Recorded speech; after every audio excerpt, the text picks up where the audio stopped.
My fiancé voicemailed an hour before the wedding. My ex called, I am having second thoughts. I replied, as you wish. Then I walked to the altar, played the voicemail aloud, and toasted to my newfound freedom. Her phone started blowing up my voicemail with panicked cries to please stop. I, 32 male, am sitting in the empty ballroom of what was supposed to be my wedding reception. The string quartet packed up an hour ago. The caterers are boxing up filet mignon that will probably go to a shelter tomorrow. And I'm on my third glass of the very expensive champagne my ex-fiancée Clara, 30, insisted we needed. 3 hours ago, I was in the groom's suite, adjusting my tie.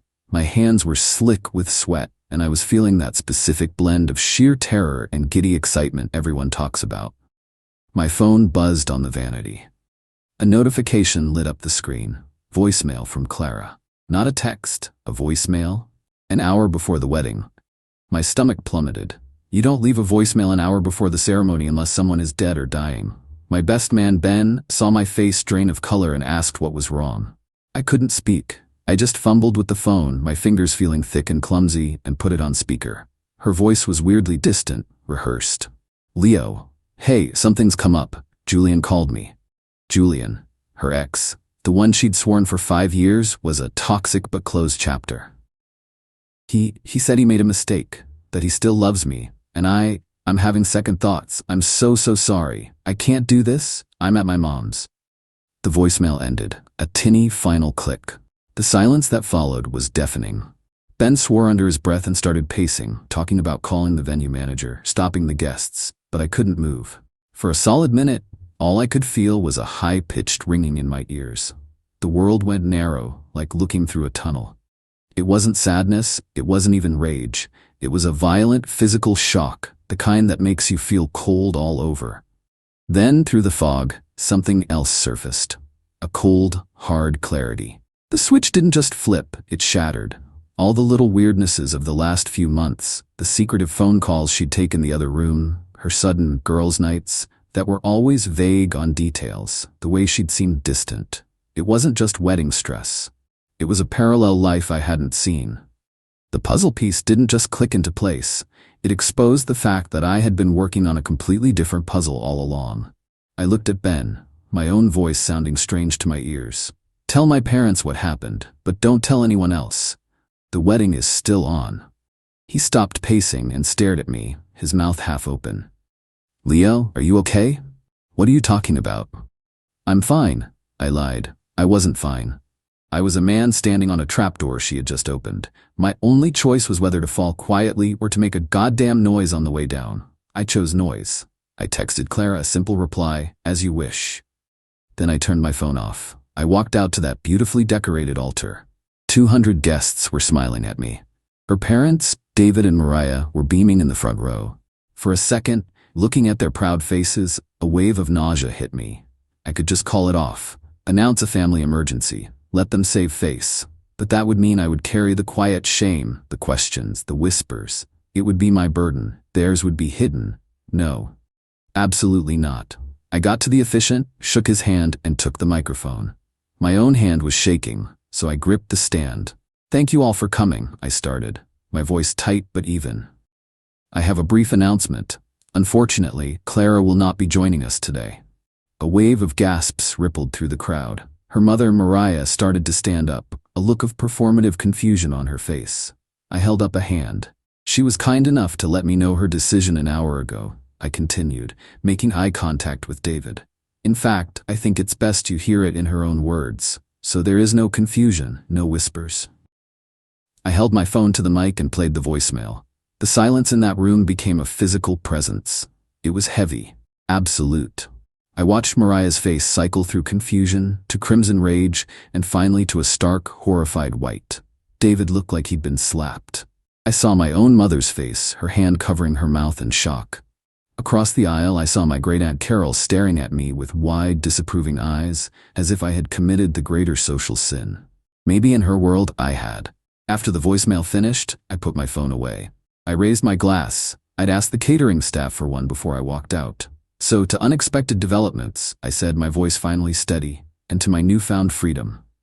I took a long, slow sip of champagne. The bar is open, the food is paid for. Please, enjoy the party. Celebrate with me. I walked off the altar and straight to the bar.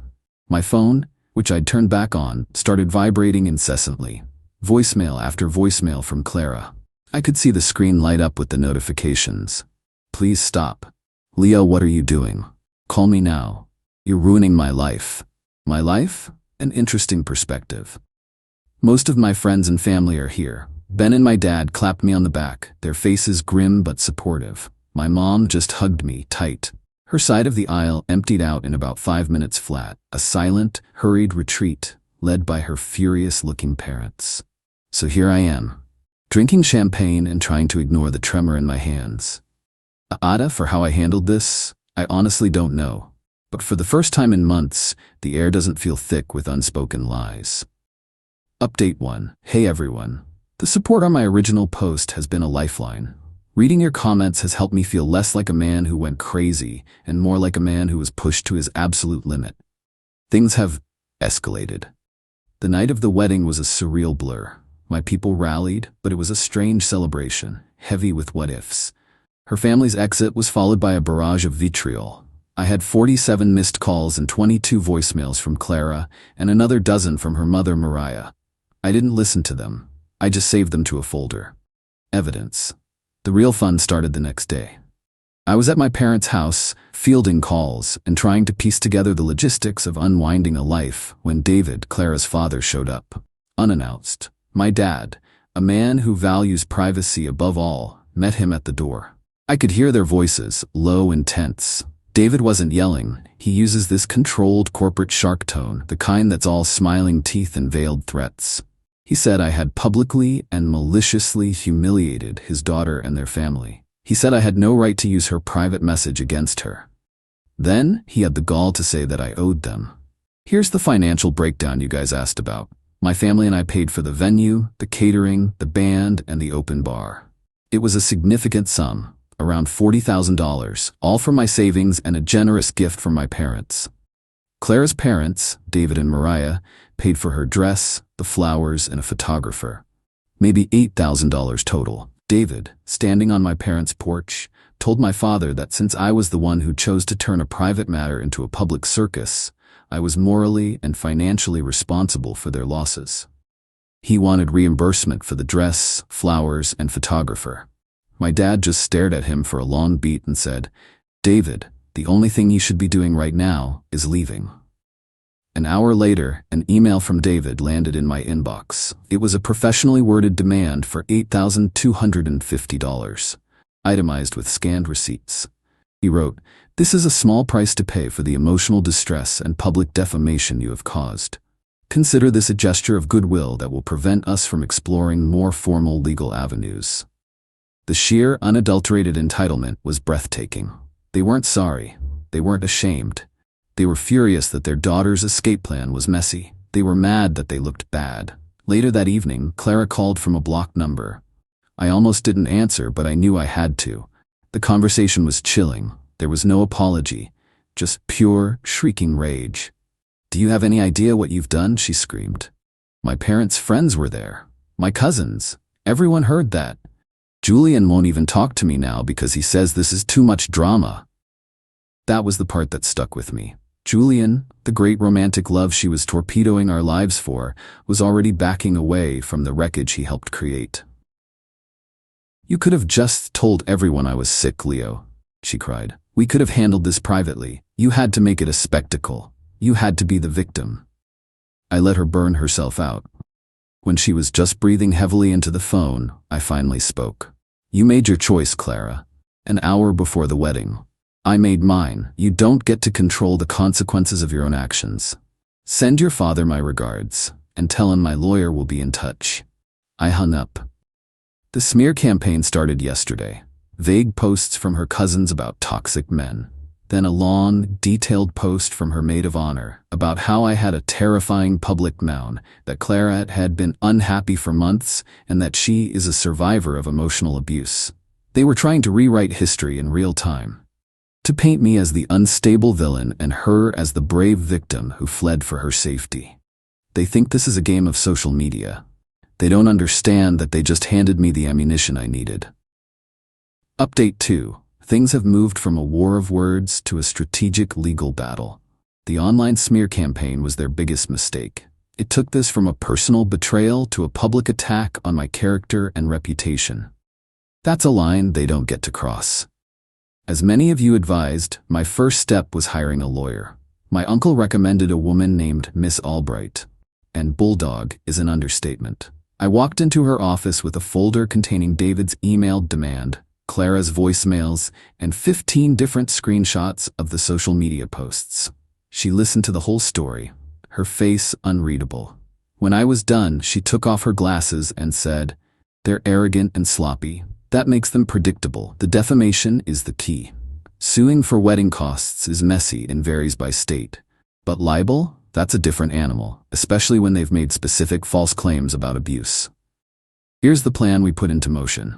Step 1. The legal counteroffensive. Miss Albright drafted 2 things.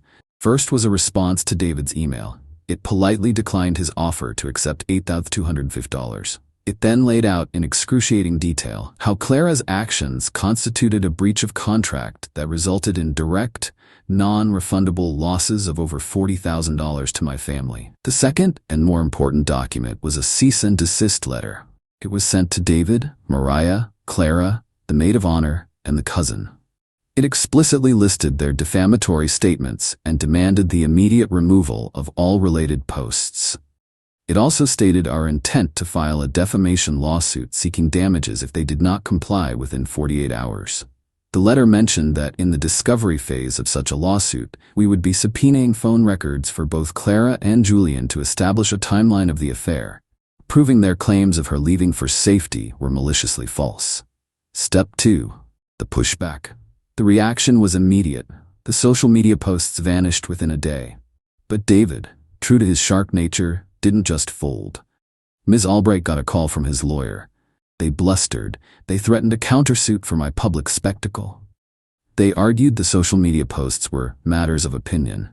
Ms. Albright held firm, apparently telling them, calling someone an abuser isn't an opinion, it's a factual claim, and your clients made it in writing. We are very eager to proceed to discovery. The threat of dragging Julian and his life into a legal deposition was the real checkmate. They were trying to protect Clara's narrative, but a lawsuit would expose the entire sordid backstory. Step 3. A personal matter. While the lawyers talked, I did something for myself. The name Julian had been tormenting me. I did some basic social media searching. It wasn't hard. A mutual acquaintance, cornered and ashamed, confirmed the story.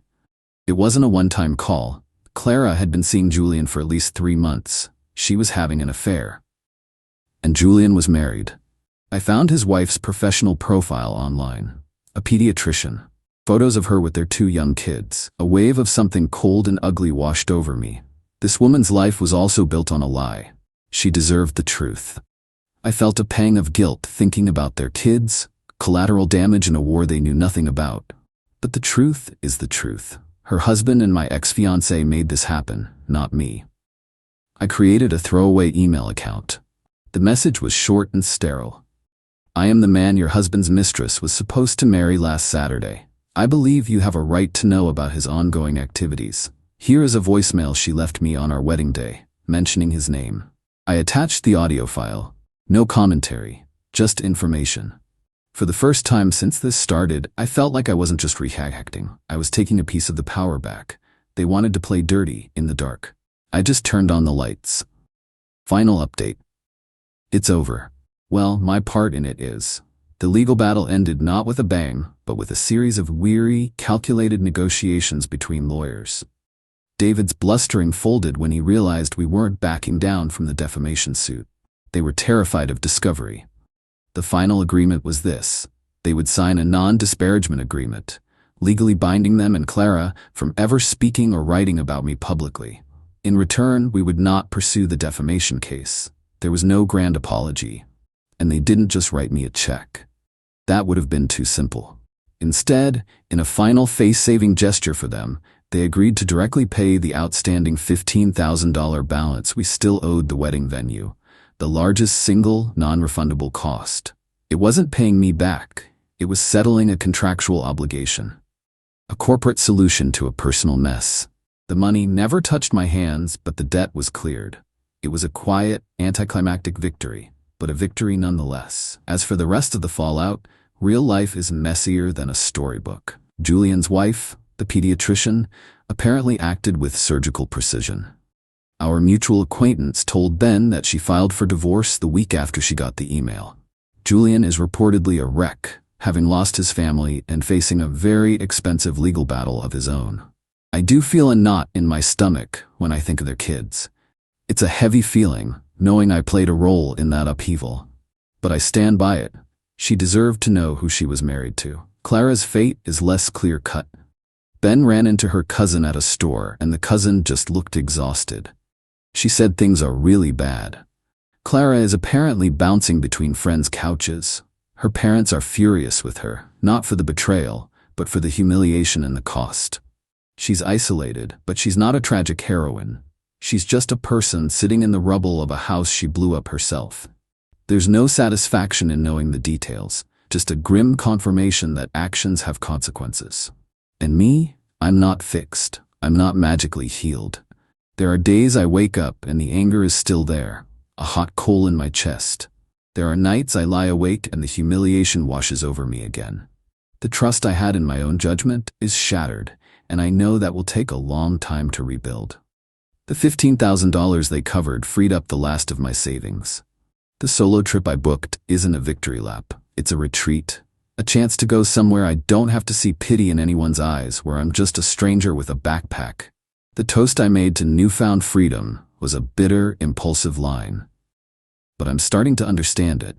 I'm free from the lies, from the weight of her secrets. It's a harsh, lonely kind of freedom, but it's real, and it's a start.